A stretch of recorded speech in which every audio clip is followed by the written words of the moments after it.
welcome back to the Golden Goose DFS show, man. I am your host, Chandler Blakely, aka Goose, man. Here today on this Sunday, man, bringing you another edition of my starting five for DraftKings and FanDuel, alright? But before we get into that, man, y'all know we got the lineup review. Let's just take a look and see how my updated starting five did yesterday, man. It was a rough night, man. Rough and weird night, man. Started out horribly for me, man.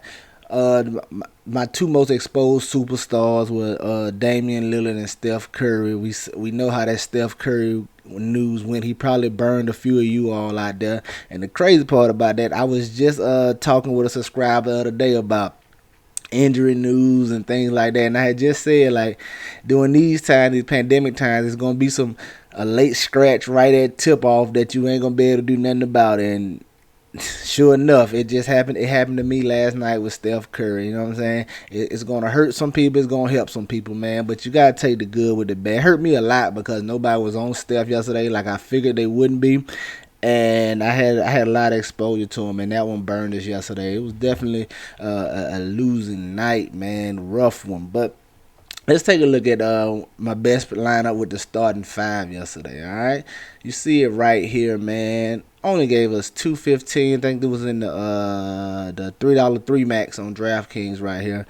So the updated starting five yesterday was LaMelo Ball, Zach LaVine, Desmond Bain, Xavier Tillman, and PJ Washington. All right. Now let's start with the chalk. Desmond Bain and Xavier Tillman, man.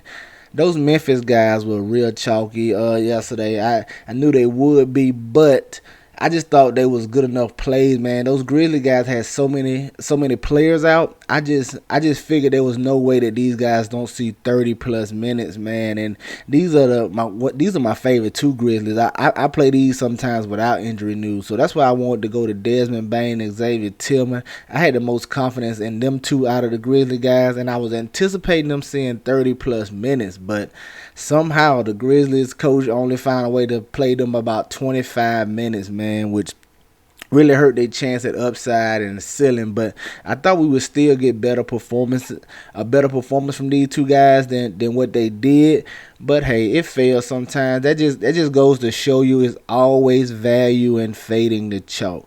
Even though this one right here, normally if you faded these cheap Grizzly guys, more times than not, that's going to hurt you, man. Guys that cheap and that are pretty decent plays, saying 30 plus minutes, more times than not, if you don't play those type plays, man, you're going to have a losing night. But if you fade them tonight, hey, great job, man. I hope you cashed in on that, man. That just goes to show you there's always value in fading the chalk, all right? So those were the bases. You always want to come into the slate, man. You always want to assess the chalk. You want to take a look at it and first see how much they're on. Well, I say first decide if it's a good play or not, because if it's a good play or not, it doesn't matter how much they're on, you're going to need them. So let's say that Xavier Tillman at 62%, very high ownership. But if he goes out and gives you 40 plus, you're going to need him. So I just felt like it was more positive things that could happen with these two plays than negative. So I wanted to get in right there on that chalk, and I liked those plays, so I was okay with it. Coming to the top, man, LaMelo Ball. I knew, since I had already went with the chalk with Desmond Bain and Xavier Tillman, I knew I had to get different around it. So I started looking for nice pay up options that projected well. LaMelo Ball was my pivot from De'Aaron Fox. All right, yesterday De'Aaron Fox was going on a lot of ownership. And I felt, like I said, being that I had already went with the chalk and Baines and Tim, I knew I had to get different in other spots. So LaMelo Ball and Fox actually projected pretty similarly. I saw Fox getting heavier ownership, so I wanted to look at LaMelo Ball, especially when they said Rozier was out. It was an up-paced game for a nice matchup. I don't know if I got unlucky here with LaMelo Ball or what, but he got an early foul trouble, which hurt his rotation in the first half. And then come out the second half, he had to go back to the locker room for a stint, which made me nervous. I thought he wasn't going to come back in, but he eventually did. So he still saw 32 32 minutes, man. Should have been ample time for him to give us a better performance than this. So I take that L right here on this one, man. And like I said, just trying to get. I liked Fox as well yesterday, but being that I had already went with the chalk with Baines and Tillman, I knew I had to get different, and it just didn't work out for me. Zach LaVine is another pay up option I like, man. I liked this whole game environment in Sacramento, man. Like one of the highest totals on the slate. I knew it was gonna be a back and forth game, up pace matchup. Zach LaVine never really garners the ownership that he deserves. He was at 25%, which is okay. He gave us a nice game out, man. 53. But we definitely was gonna need more from him yesterday. Yesterday was just a weird day in general. But I like the Zach LaVine. He worked out well for us with 53. All right, and then rounding out the starting five, we wanted to go with P.J. Washington, man. Just a great game environment here, man. Knew he was locked in for about 28 plus minutes. He knew he could get more if he was playing well. At 5,300, definitely loved the price tag on him. He gave us 26, right at 27 fantasy points, which is just okay. You know, nothing to write home about, and it didn't kill you. So rounding out the rest of the lineup, I told you Damian Lillard and Steph Curry were just my two pay-up options. Them the two superstars I liked the most yesterday. I went Damian Lillard right here on this one. Not much to talk about, man. You see he was about 47% on. It was another great game environment. I expect him to put on a good performance. He did. Got a 66 out the gate. Gotta like that, all right? Now, came down here with Bill Lisa, man. That's why I say it's a weird night. I gotta hustle again. We found out Holmes and Barnes were out again. I said, great, okay. And then before the game, they said Marvin Bagley and Jeffrey would be on a minute limit. So I was like, bet then. I gotta go Bill Lisa, as he should be in line for 30 plus minutes like he just did the night before. Well, that was the wrong idea. They proceeded to play Marvin Bagley 35 minutes out of nowhere. Man, kill me. He had been playing 24 minutes for like the past week. So, and then they said his minutes were going to be limited. I just knew Bill Lisa was in play. Bill Lisa only played like 14 minutes. So this was doomed from the gate, man. The coach speak got me thinking Bagley minutes would be limited, and they let him run. So Bill Lisa play didn't work out, but it was just unlucky here as he didn't get enough minutes to produce right here. And then rounding it out, man, Alex Caruso, man. I wanted a piece of those cheap guys over there at the Lakers, man. I knew it could be anybody between Caruso, Kentavious Caldwell-Pope, Kuzma, Taylor Horton-Tucker. With AD out, it's gonna be one of those guys every night, man. So I rolled the dice with Caruso here. He let us down. Horrible performance. KCP actually turned out to be the better play tonight. So just messing with those Laker guys over there with AD out. It's gonna be one of those guys every night that's give you a solid performance between Tucker, KCP, Kuzma. You know what I mean, Caruso. You just gotta pick the right one, and we win. And we guessed wrong here going Caruso. So there you have it, man. My starting five lineup yesterday, man. 215. Like I said, horrible night, man. But all you can do is daily fantasy, man. We gotta put that behind us, and get on to the next day. Finish the weekend out strong. All right. So let's go take a look at my starting five for tomorrow. All right. You see it pulled up right here, man. We got a nice 7-gamer to finish out the week over here for the NBA, all right? Starting at the top, man, the point guard I like, man. I'm going SGA, man. Shai Gilgeous-Alexander, man. We saw him back in the lineup. He continued to work his way back into shape, man, into form. I like him in this matchup against Cleveland. You know, he's the man over there in Oakland. Should see 30 plus minutes, all the uses, all the shots he want, man. He's gonna crank back up and get going. And I want to try to get in early on him, man, as I think hopefully he go overlook tomorrow in his matchup in Cleveland. Hopefully everybody try to jump on the Jamal Murray train as he's been getting going lately. Van Vliet is still in play right there. You know, guys might try to pay the Kyrie Irving. He could go overlook tomorrow, this 8,100 price tag, and I like him in this matchup, man. He can give you a great return. You know, he's always a threat for 50-plus fantasy points, man. I don't see nobody over there Cleveland slowing him down. Get you some Shai Gilgeous-Alexander tomorrow, all right? coming in as shooting guard, man. Y'all might be getting tired of seeing him. I might be getting tired of featuring them, but the price is still solid, man. I want to go back to Chris Middleton right here, all right? And you know why, man. Up pace matchup against the Kings. It's probably the highest total on the slate, man.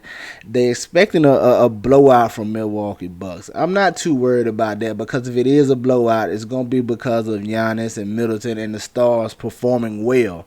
So I want to go to Middleton here. I know he's gonna go probably under on today as he just been giving okay performances the last couple times out, giving you like low 30s. Like he hasn't been killing you, but he hasn't been pushing you to the top of leaderboard. So I know he's gonna go overlook today. It's still a good price on him. Great matchup, man. I want to go right back to Chris Middleton today. All right, coming in at small forward, I want to go with the guy Chetty Osman, man.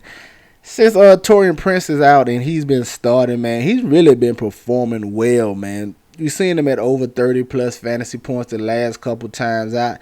Even in the last game, even only seeing 26 minutes, man. Anticipating this to be a much closer game against the Thunder here. So he should be right back in line for 30 plus minutes as the Cavs are real thin in the front court, man. Expecting Chetty Osman to start and still see plenty of minutes. I like him at his $5,500 price tag, all right?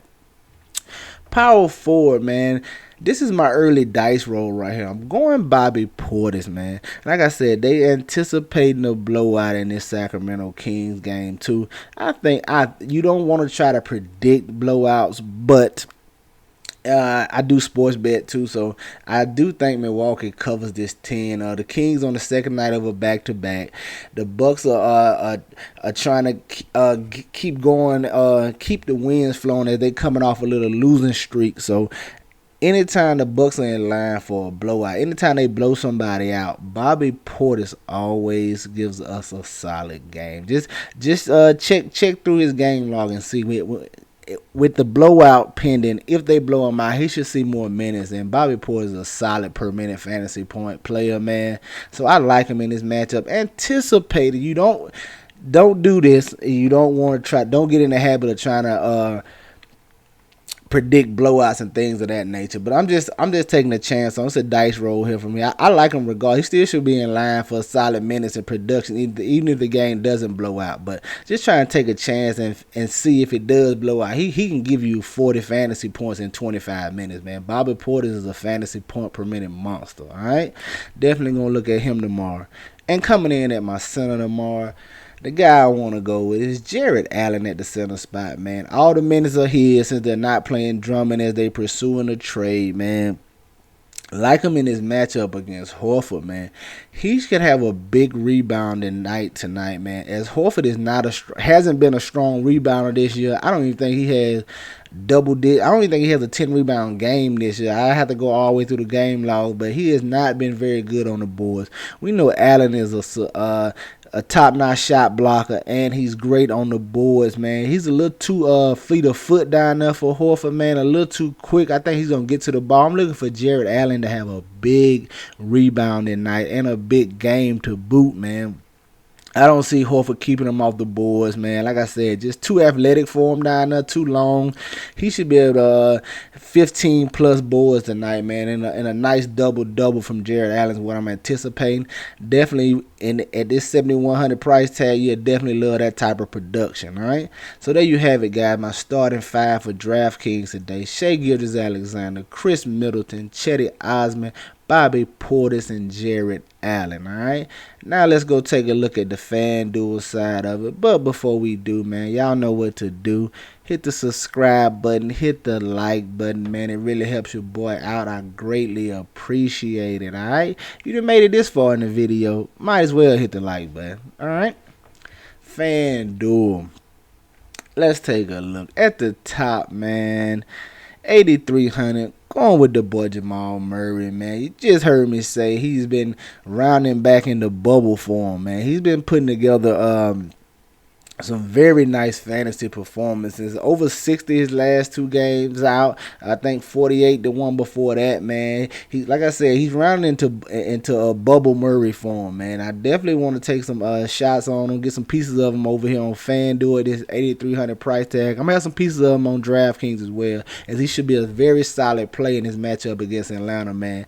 Trae Young is no defense to even consider, man. Jamal Murray should be able to do what he wants to in this matchup. I like him at his 8,300 price tag. All right, coming in as shooting guard over here, I stand with my boy Shai Gilgeous-Alexander over here at 7,800, man. Same for all the same reasons I just told you, man. And with the fact he's a little cheap over here on FanDuel, all right? Get him in your lineup. Small forward, man, rolling with Chris Middleton, 7,200 on FanDuel. It's just too cheap, man.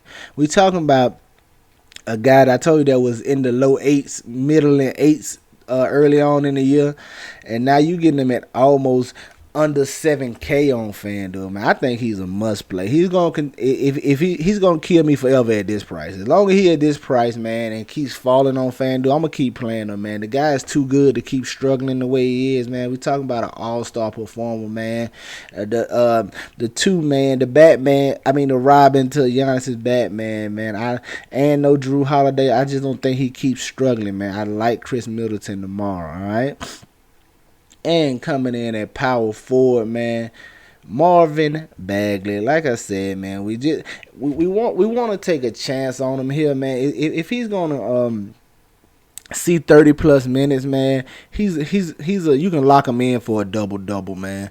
We just gotta pay attention to the news today, man, and see what they're saying about his minutes. But if he's gonna get 30 plus minutes again, man, he's a steal at 5,400. Like I said, 30 plus minutes, Marvin Bagley you can pencil him in for a double, man. I'm gonna like him in this matchup against the Bucks. All right. And rounding out at center, man, we're going to stay with Jared Allen, man. Like I told you, looking to take advantage of this matchup here against Horford, man. And hoping he give us a big double. We definitely gonna want a couple blocks from him over here on FanDuel, man. So hopefully he can provide us that production today. All right, there you have it, guys. My starting five on FanDuel, man. Jamal Murray, Shai Gilgeous-Alexander, Chris Middleton, Marvin Bagley, and Jared Allen. All right, get you some exposure to these guys. Get them in your player pool. I'm gonna have plenty of them, man.